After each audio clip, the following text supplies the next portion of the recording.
Você tem alguma ideia de como foi o programa político econômico do Brasil com o Manteiga no poder ou então depois da crise de 2008? Se você tem essa dúvida, dá uma olhada na aula que você vai gostar.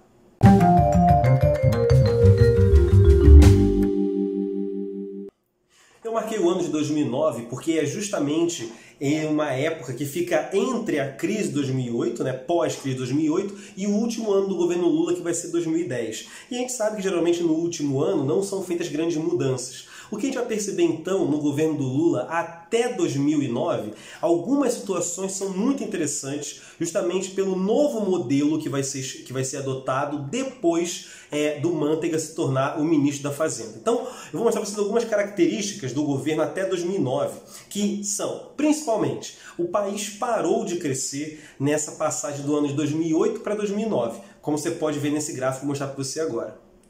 Então, como a gente pode ver no gráfico, o Brasil vinha com uma média de crescimento até 2001 de mais ou menos 2,5%, e de 2003, ali, que é o primeiro governo do Lula, até ele sair, que é 2010, a nossa média de crescimento foi de 3,8%. Só que o que a gente observa é que de 2008 para 2009, o nosso crescimento percentual foi extremamente baixo, né? Foi abaixo ali do 0%, o que significa que nós não crescemos no ano de 2009. Ou seja, o Brasil parou de crescer no primeiro ano após a crise de 2008.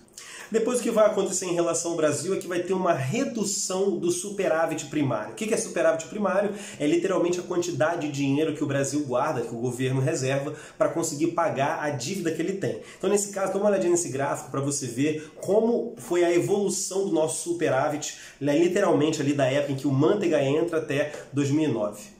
Bom, o que a gente vê em relação ao superávit primário do setor público brasileiro é que a gente percebe que desde que o Lula entrou no governo, em 2003, o superávit vinha aumentando, ele tem uma queda em 2004, mas após 2005 ele continua aumentando. Você veja que tem um grande esforço para levá-lo a 4,8%.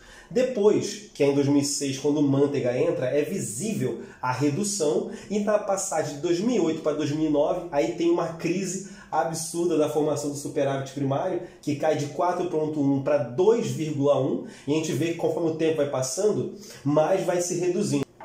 Outra situação que a gente vai ter é a apreciação do câmbio e aumento da poupança interna. Vai ter apreciação do câmbio porque, literalmente, o Brasil exportando em grandes quantidades abissais de recurso natural, principalmente para a China, que a gente vai ver na próxima aula, falando de como foi a conjuntura global na qual o Lula se inseriu, né, e como isso influenciou no governo dele, mas vai ter uma apreciação do câmbio em relação ao real, ou seja, o real vai se valorizar muito, e outra, a gente vai ter grandes reservas internas, justamente por conta do aumento dessa poupança. Dá uma olhadinha nesse gráfico para a gente dar uma olhada, para a gente entender um pouquinho melhor. Então, o que a gente vai ter? Quando você olha no gráfico, você percebe que ali no ano de 2008 para 2009, o real se aproxima muito do 1,50, né? Próximo ali da margem de 1,50. É claro que depois, justamente por conta da crise de 2008, vai ter uma super saída de dólares, obviamente, uma preocupação muito grande com uma escalada da crise, e depois ele volta a um patamar muito semelhante até chegar em 2012 ali por volta com um valor marcado de 1,56. Nesse caso, a gente percebe por esse gráfico que o real veio se valorizando. Apesar de, na linha vermelha, a gente perceber uma tendência de alta, a gente consegue visualizar nitidamente que de 2013 até 2009 há uma redução, né, ou seja, uma valorização do real em relação ao dólar. Nesse outro gráfico, a gente consegue perceber literalmente o aumento da taxa de poupança em relação ao PIB, ou seja, o Brasil desde 2002 vem fazendo grandes poupanças. No entanto, a gente percebe ali na passagem do ano de 2008, isso por conta da crise, a gente percebe que essa poupança reduziu, ela volta a aumentar, mas o que a gente percebe é que está uma tendência de queda. Mas até o ano 2009, a gente consegue dizer que há um aumento da poupança interna do país. Bom, pode passar um pouco despercebido a razão de ter uma poupança interna grande, né? Mas de modo geral é porque você tem meios de pagamento. Você literalmente está guardando dinheiro para você poder dar mais garantia a investidores, por exemplo, e no momento de crise você ter como investir com recursos próprios. Imagina que uma das razões que eu falei para vocês lá atrás sobre por que o Japão consegue ter uma dívida muito grande em relação ao seu PIB é porque ele mantém uma poupança interna, uma das razões, é óbvio, uma das maiores poupanças internas do planeta. maneira. Então, nesse caso, o que acontece? Você dá muito mais segurança para os especuladores e investidores que seja. Outra, vai ter uma queda do desemprego no Brasil, ou seja, se tem mais pessoas empregadas, você vai ter literalmente mais pessoas gerando riqueza de modo geral e tendo o salário para poder consumir. Então dá uma olhadinha nesse gráfico sobre o desemprego no Brasil nessa época. Então, como a gente pode ver nesse gráfico sobre desemprego no Brasil, você vê que a maior taxa foi ali mais ou menos em volta de 2003, 2004, mas ele veio numa tendência de queda até mais ou menos o final de 2015. Depois aumentou, chegou na situação que a gente conhece hoje em dia, mas de modo geral o desemprego no Brasil durante o governo Lula e governo Dilma, né, claro, um pouco antes dela sair, acabou sendo reduzido ao longo do tempo. Mas não só isso, mas também os empregos formais foram aumentados. Então, nesse caso, no segundo gráfico que tem sobre emprego, a gente percebe o seguinte, que em 2003 a ocupação do emprego formal ele vem ali em 7,3% e vem aumentando, né, o número de vagas com carteira assinada. E ele vem aumentando ao longo do tempo, e você vê que nesse período aí, né, do governo Lula, 2003 a 2010, ele vinha numa ascensão. Ele vai cair justamente no ano de 2015. Vai ser a primeira queda, como está dizendo na matéria, em 12 anos. Bom, o emprego formal é muito importante justamente por uma questão de tributação, né? Empregos informais não conseguem recolher os tributos necessários, né? Enfim, para poder manter o Estado. É claro que as pessoas, principalmente mais pobres no Brasil, eles chegam a pagar 40% de imposto sobre o consumo, só que o que acontece? Você acaba pegando o imposto do cara mesmo ele sendo um trabalhador informal. Nesse caso que eu mostrei para vocês, eu poderia falar muito sobre a razão do emprego formal, mas uma delas que é a principal é justamente você conseguir manter a previdência, porque você está pagando também o famoso INSS, né? E um segundo passo é justamente você pagar os tributos para o Estado poder arrecadar e poder fazer todos os pagamentos que ele precisa em relação às iniciativas dele de produção que seja. Então, nesse caso, o emprego formal também é muito importante, justamente por essa questão tributária, tá? Não necessariamente apenas o emprego, mas também o emprego formal tem que ser avaliado. E o que vai acontecer? Vai ser nítido isso no governo, tanto no governo do Lula quanto no governo da Dilma, que vai ter uma redução da participação das indústrias no PIB. Eu já falei isso antes para vocês, mas é muito importante ressaltar isso aqui, porque a gente está falando de um presidente que veio do setor industrial, né, era torneiro mecânico, e você vê o seguinte, que mesmo nesse governo, que a gente tem que saber que a atividade produtiva é extremamente relevante, principalmente quando ela é fabricada dentro do país, porque você evita de ter que importar coisas com dólares e ficar suscetível a flutuações internacionais. Então, quando você produz o que é necessário, esse tipo de riqueza, né, esse bem de consumo durável, um bem de consumo durável ou um bem de capital, a indústria de base, quando é feita dentro do país, você consegue, principalmente, economizar muito dinheiro, gerar emprego, gerar atividade, aquecer a economia, e a gente vê que durante o governo do Lula e, consequentemente, da Dilma, isso é a tendência do Brasil desde a década de 80 a reduzir a participação da indústria no PIB. Quero dar uma olhadinha no gráfico para poder mostrar para você aí. Então, o que a gente vê é que no ano de 85 foi o último ano em que a participação da indústria no PIB foi a mais relevante. A gente vê uma tendência de queda tanto no governo do Sarney, Collor, FHC, ou seja, todos os governos pós-85, né, pós a redemocratização, do próprio Sarney inclusive, e a gente percebe que no governo do Lula, que está ali marcado, 2003, 2011, há uma queda extremamente relevante, né? Ou seja, quando a gente vê o FHC ainda tem uma perspectiva de aumento ali, você vê que cai, mas ela acaba subindo para 16,9%. Quando chega no governo Lula, os primeiros anos, tem o aumento, mas você vê a tendência de queda, tanto nele quanto na Dilma. Ou seja, a gente percebe que tanto os dois últimos governos petistas contribuíram para essa redução da participação industrial na nossa composição do PIB. Bom, ter uma redução nesse nível em relação à produção industrial é muito ruim, muito precário, porque quando a gente pensa em indústria, a gente literalmente pensa na série de empregos acessórios que ela pode gerar para a gente e, literalmente, uma atividade produtiva dentro do país, uma indústria de fato, você consegue empregar pessoas muito rápido. Para ter uma ideia, por exemplo, a construção civil é extremamente relevante justamente por isso, porque você começa uma obra, você já capta uma galera e já põe para trabalhar. Então, isso que a gente está vendo hoje em dia, que é justamente uma falência das empresas de engenharia brasileira e que está travando a criação da infraestrutura nacional, que é muito precária, apesar de todos esses anos de desenvolvimento, enfim, de todo recebimento de investimento estrangeiro, ainda assim tem muita coisa por se fazer no Brasil. É literalmente isso. Boa parte dos desempregados que tem agora, se tivesse uma reorganização melhor da indústria, você poderia alocar um bando deles de uma vez só e dar um choque e reaquecer a economia com a construção civil. No entanto, um exemplo, você poderia falar de inúmeros outros exemplos. Se o Brasil tivesse um parque industrial extremamente...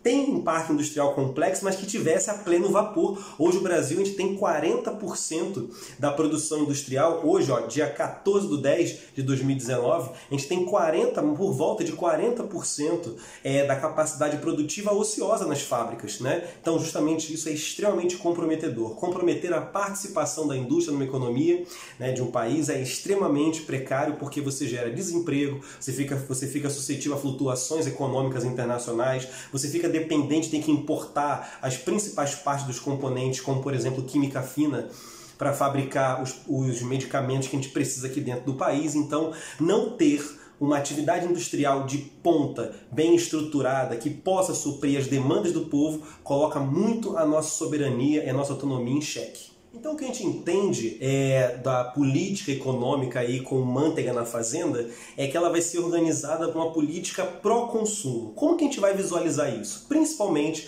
pela maior concessão de crédito para as pessoas. Como a gente pode olhar nesse gráfico que eu vou mostrar para você agora. Bom, o que a gente percebe nesse gráfico falando sobre o crédito privado em relação ao PIB, a gente percebe nitidamente que ali no governo do FHC, no final dele, 2001, 2002, ele oscila ali entre mais de 25%, 30%, mas quando chega no governo Lula, já em 2005, ela bate a média justamente ali, ó, tô vendo só a linha do total, ela já bate em 30% e olha a tendência de aumento que ela vai ter, principalmente porque a gente tem que lembrar que o Manteiga entra em 2006. Então a gente vê essa margem de concessão de crédito com o Palocci, né? Até ali no máximo 30%, mas depois isso avança até chegar a mais de 50% a relação do crédito privado como proporção do PIB. Ou seja, uma política de expansão do acesso ao crédito. Sobre o salário mínimo, é importante perceber também